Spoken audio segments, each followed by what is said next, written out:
Olá pessoal, tudo bem com vocês? Sejam bem-vindos ao canal. Não se esqueça de se inscrever e dar um joinha ali, né? Meu nome é Raul Valente, sou músico, professor há 38 anos. Então, quem tem acompanhado o canal tem visto que eu tenho contado muitas histórias e muitas coisas assim.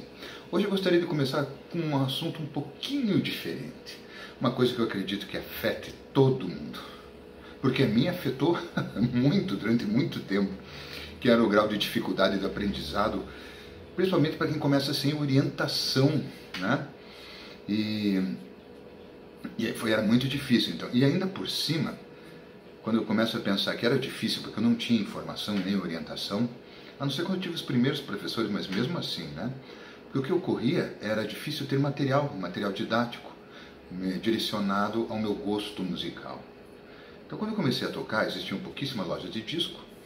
E olha que eu não sou tão velho assim, mas aqui na minha cidade, Curitiba, tinha para discos importados na época, era Savarin e mais uma.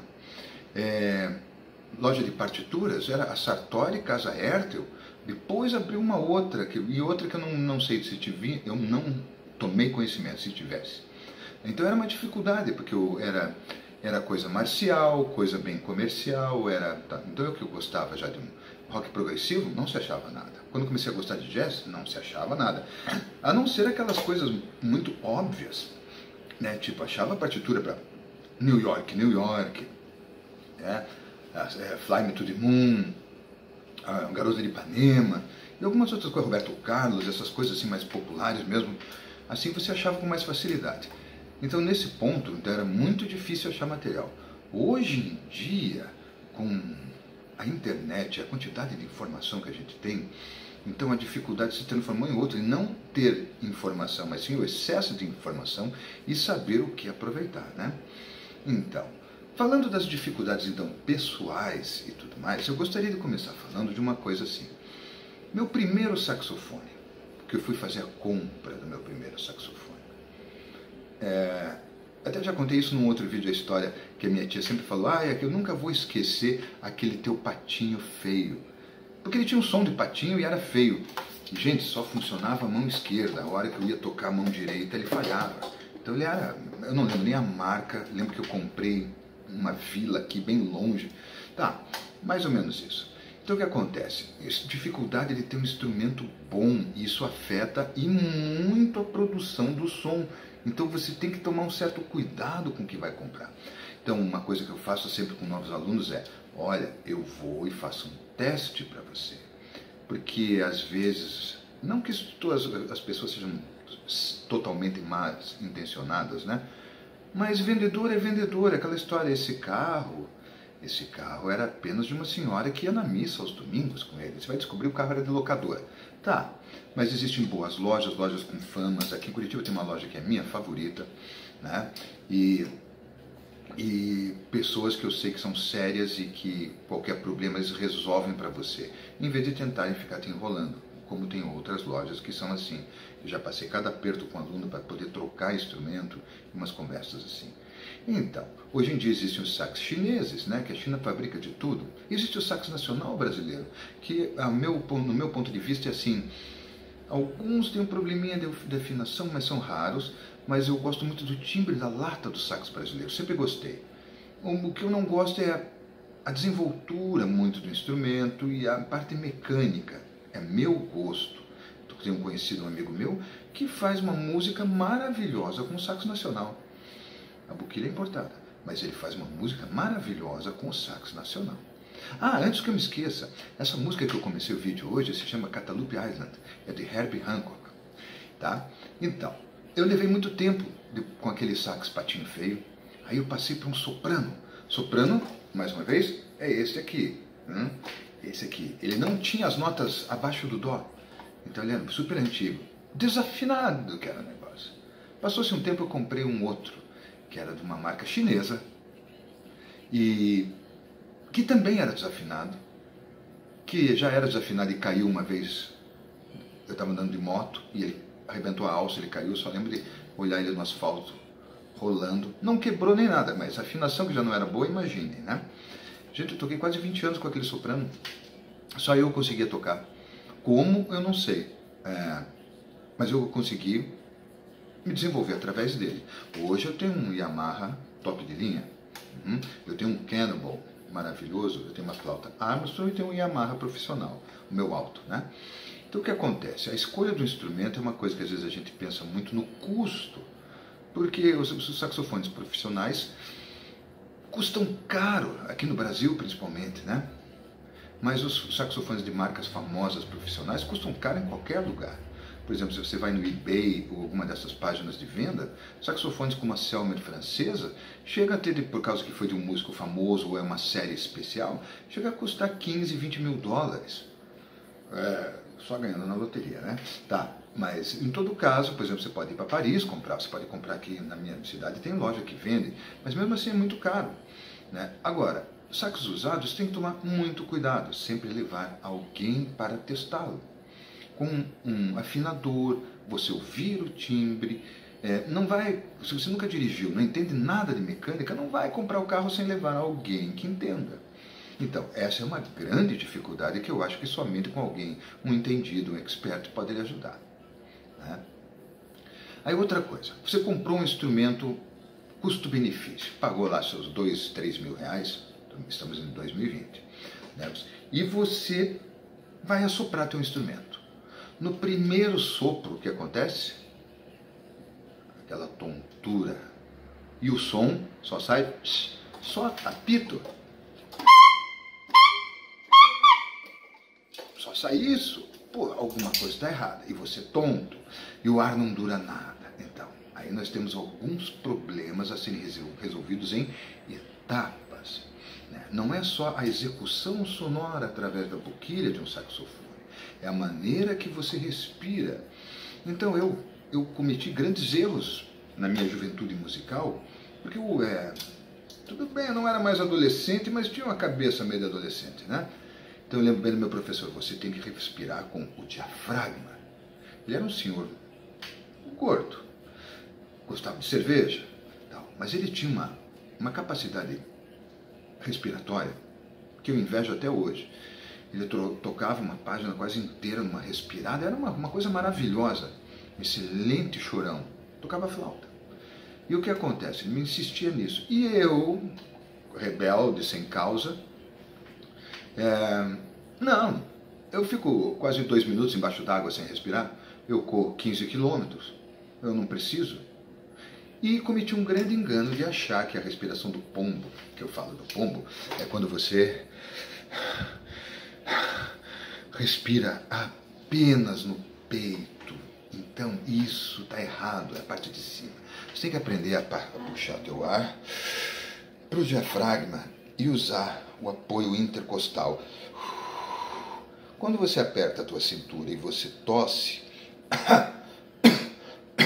você sente o seu diafragma. Então, essa é a parte do corpo que deve inflar e criar um impulso. Solto. A mesma coisa na hora de tocar. Cria-se uma coisa linear, reta, sem trepidação. Então, a respiração, que nessa primeira parte do vídeo, você pode achar no YouTube inúmeros exercícios. Inúmeros, né? Exercícios de canto, exercícios para instrumento de sopro, de educação física, de yoga. Então, não sei se começar a falar de todos aqui, a gente vai ficar horas falando. Mas eu gostaria que você fizesse um pequeno teste, longe dos outros, para não parecer maluco. Então, o que você vai fazer? Você vai pegar e vai tentar imitar um cachorrinho. Não é andar de 4. É um cachorrinho. O que eu quero que você faça? Eu quero que você imite um cachorrinho que correu.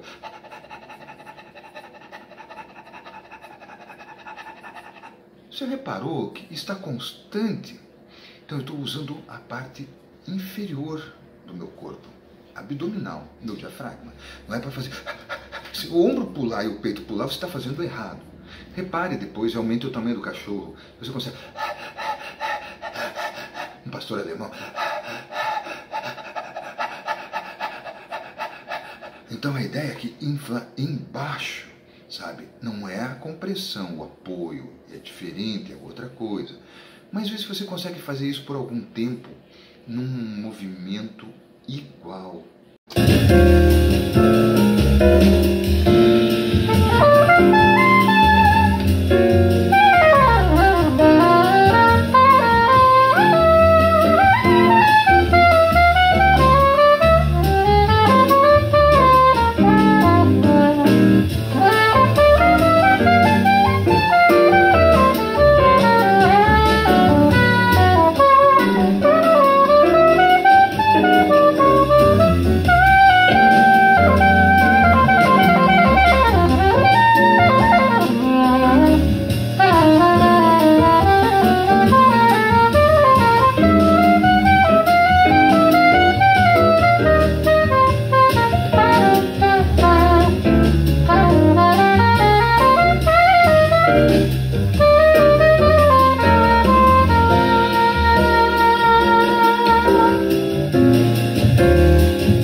Olá pessoal, continuando a nossa conversa sobre deficiências, problemas e dificuldades. Então, uma outra coisa que eu quero adicionar a isso é que eu falei de respiração, falei da embocadura.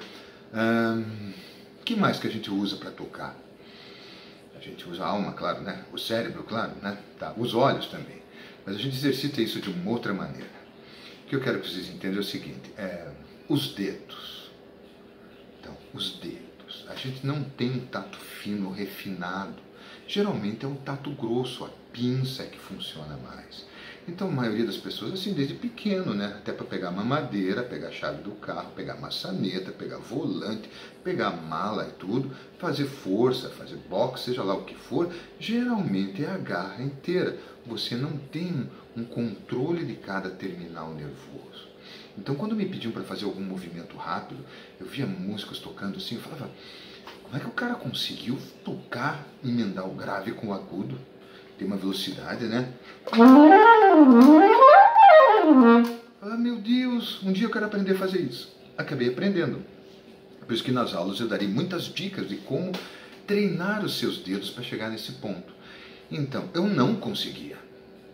E olha, que se eu conseguir, com aquelas dificuldades todas que eu tenho contado para vocês, e que eu estou comentando aqui, é porque foram coisas que eu passei e coisas que eu vejo pelos meus alunos nesses anos todos de lecionando, e que com um pouco de esforço, né, dedicação, mas a orientação certa, os exercícios certos e a dedicação, não existe fórmula de fracasso, é só de sucesso.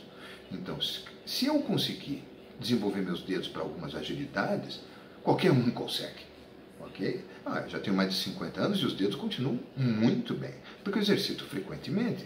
Então é como qualquer parte do corpo, os dedos, a língua, a articulação, a respiração, tudo isso. Então essas dificuldades mecânicas são sanadas com exercícios, né? Adquirindo-se técnica com o passar dos dias. Outra coisa que eu vejo que os alunos têm pavor é que alguns têm pavor para um lado, outros têm pavor para outro. Um bom tanto dos meus alunos chegam já lendo alguma coisa. Alguns são de igreja, uma grande parte é de igreja, já tocam seus hinários. Outros tiveram um ensino tradicional, vem já com uma leitura boa. Um ou outro fez um pouco de belas artes, tal. Mas eles chegam com uma leitura, já com uma noção do pentagrama da partitura. Essa seria uma ala. A outra ala é aquele que já vem ouvindo um pouco de blues, seja lá de frevo, de baião, de samba, e toca de ouvido. Então ele sentiu os movimentos através dos dedos e da lógica do instrumento. Porque tem uma lógica, eu considero as flautas, clarinetes, saxofone, apesar que o clarinete é mais complexo, mas os saxofones, os instrumentos mais fáceis de se tocar. Apesar que o piano, na relação melódica, também é fácil. Né? Mas eu digo pela lógica do instrumento. O trompete não tem isso, né? Nessa visão de sequência de notas exata, o número de notas para o número de chaves. Então são coisas assim. O dedilhado vem se aprendendo. Então esses pegam de ouvido e conseguem tocar um monte de musiquinhas, ter agilidade. A hora que põe um papel na frente, pronto. Parece uma cruz na frente do diabo. O cara fica apavorado, tremendo e não faz nada. Vice-versa.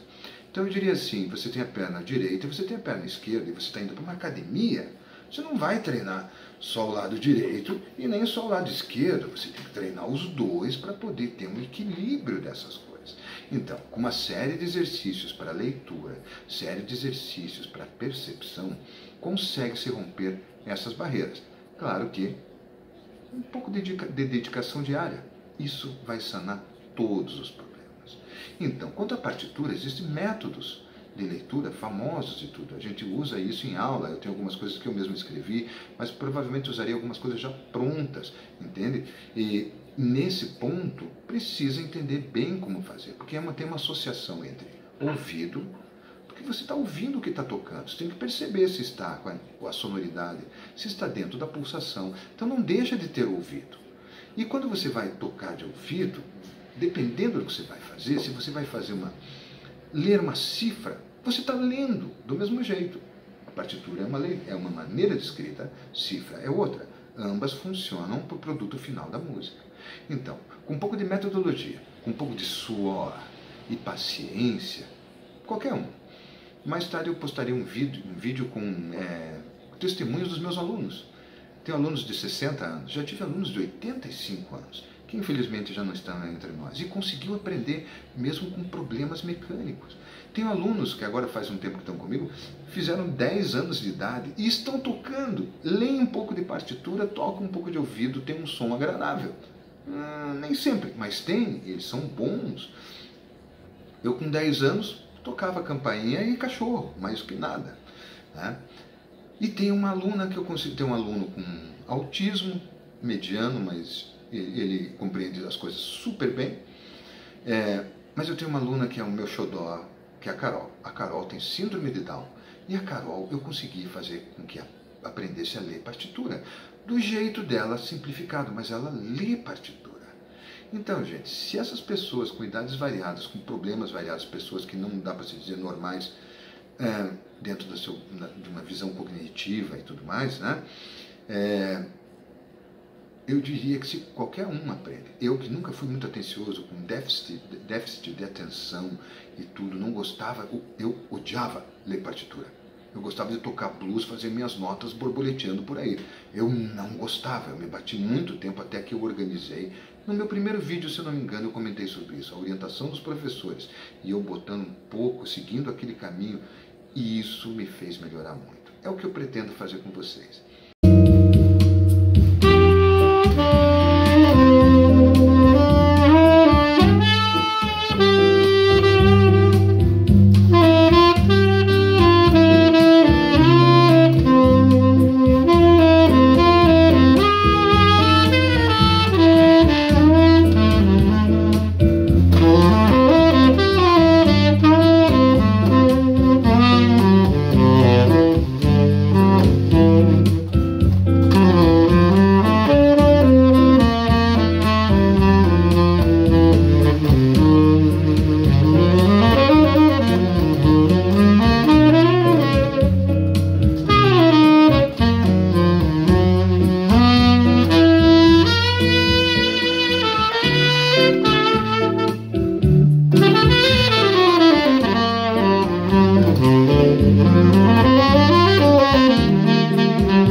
na nossa conversa, pessoal. A música que eu acabei de executar, ela se chama Garota de Ipanema, do conhecidíssimo Antônio Jobim, Tom Jobim, para os íntimos. Sabia que é uma das músicas mais tocadas e gravadas no mundo? Se eu não me engano, ela perde apenas para Yesterday, se eu não me engano, dos Beatles, mas é a música mais gravada e tocada nos últimos 50, 60 anos, né? Não sei a época da autoria dela. Então, é uma bossa nova tocadíssima. Inclusive, a bossa nova foi muito difundida, principalmente pelos norte-americanos, franceses, porque fez mais sucesso lá do que aqui durante muito tempo. Então, um grande referencial que a gente tem disso são os saxofonistas estrangeiros, porque gravavam mais facilmente esse tipo de música. Os nossos gravavam, mas não chegavam na grande mídia, não era distribuído.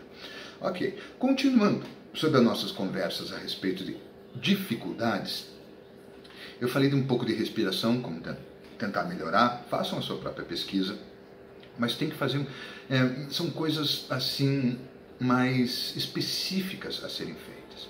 Uma outra coisa que dá um problemão para a maioria das pessoas é embocadura. Pô, ouve alguém tocando, um profissional tocando e diz: nossa, que som bonito que esse cara tem, olha, esse som de saxofone, nossa, me leva nas nuvens, é um instrumento mágico. Lembrem disso. É a magia do saxofone, um instrumento que tem 180 anos, isso, 180 anos, e revolucionou a música até hoje. Né? E há quem não goste, mas ainda bem que a maioria gosta. A embocadura. Então, não é deixar a boca dura, é a maneira de você firmar a tua boca. Porque como funciona isso aqui, é uma, como diria minha avó, é uma taquarinha colocada num caninho. Ela vai vibrar com a passagem do ar no meio. Você tem que aprender a fazer de uma maneira em que ele passe correto, um som agradável, liso, uniforme, etc. Porque o que acaba ocorrendo, a gente começa a soprar, ou, né, sai tudo menos o som que a gente queria. Aí a gente ouve alguém tocando, nossa. Tá? A embocadura, eu farei um vídeo especificamente sobre ela numa das aulas que teremos futuramente. Então o que acontece? Você tem que pesquisar. Existe hoje em dia, como eu falei agora há pouco, né, na parte anterior desse vídeo, na internet, milhares de aulas a respeito disso. Mas olha, lembra que eu comentei que eu tinha um patinho feio? Não era só por causa do saxo não, gente. Era a pecinha da frente e a pecinha de trás. Eu não tinha noção. Aí com os outros saxos também eu achava que sabia. Hoje eu acho que sei o suficiente para poder ensinar e mostrar uma sonoridade agradável, bonita, afinada. Né? Existem vários níveis de execução. Existem músicos eruditos que eu nem me comparo com eles. Músicos de jazz, então, assim, alguns que eu sou muito fã. Gente que estudou milhares de horas a mais do que eu. Mas no caso daquele que quer só tocar musiquinha que gosta tanto, então, a ideia é a mesma do saxofone. Procure ter um material indicado por alguém. Um material que caminhe na direção daquele som que te agrada. Né? E a embocadura deve ser treinada como todo o resto. Então, a respiração que vai passar pela sua boca, que vai firmar na boquilha, é que vai lhe dizer. Agora, eu digo uma coisa para vocês. Com o passar do tempo, fui pegando umas manhas, umas dicas e uns negócios que resolveram profundamente os meus problemas, além da compra de material de maior qualidade. Então faremos uma aula depois específica apenas falando de embocadura, ok? E eu espero que vocês tenham gostado dessa conversa. Então, por favor, não esqueçam de comentar, fazer perguntas, criticar. Toda palavra é bem-vinda. Então, por favor, digam para mim o que vocês acharam dessa nossa conversa. Me comentem as suas dúvidas e seus medos. Continuarei no próximo vídeo com outras partes das coisas que eu sei que são dificuldades que muitos passam, pois eu também passei.